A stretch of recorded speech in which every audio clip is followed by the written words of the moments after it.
Hello everyone, আমি আবারও চলে এসেছি নতুন একটি ভিডিও নিয়ে।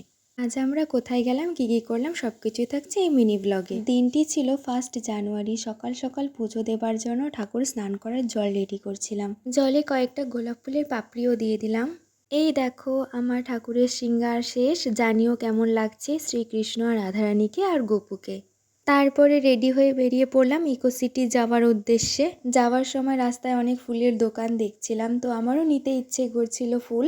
তারপরে দেখছিলাম কোন ফুলটা নেওয়া যায়, তো ফাইনালি চুজ করে নিলাম। আমাদের ফুলের বুকে বানানো স্টার্ট হয়ে গেছে। এই তো কি সুন্দর লাগছে দেখো। আমরা দোকানে ঢুকেছিলাম কিছু খাবার কেনার জন্য। খাবার কিনে ফুচকা কিনছিলাম, তখনই বাস ছেড়ে দিয়েছিল। তো আমরা ফাইনালি দৌড়ে দৌড়ে বাসে উঠতে পেরেছি।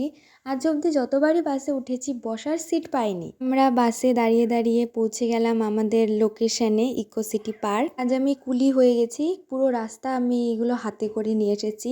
আর ওরা দুজন এতই ছ্যাঁচড়া যে ওরা নিজেরা কিচ্ছু ধরেনি। ফাইনালি টিকিট কেটে আমরা ভেতরে ঢুকে পড়েছি পিকনিক করার জন্য। পার্কটায় পুরো ভর্তি মানুষ, সবাই পিকনিক করছে আর ঠাকুরের গানও হচ্ছিল। তো আমরা এখানে সব রেডি করছিলাম খাবার যা যা এনেছিলাম। দেখো কি সুন্দর লাগছে দেখতে। আমরা যখন পার্কে ঢুকছিলাম মোট আমাদের কাছে আধা ঘন্টা ছিল পিকনিক করার জন্য। আমরা তাড়াতাড়ি আগে ফটো ভিডিও তুলে তারপরে খেয়ে নিলাম। খুব তাড়াতাড়ি খেয়ে তারপরে ওখান থেকে আমাদের বললো যে এবার বেরিয়ে যাও। আর আমরা গিয়েছিলাম একদম বিকেল টাইমে, তো আমাদের কাছে সেরকম টাইমও ছিল না আর সেরকম আলোও ছিল না। সূর্য ডুবে যাবে আর একটু দেরি হলেই, তাই আমাদের মনটা একটু খারাপই হয়ে গিয়েছিল।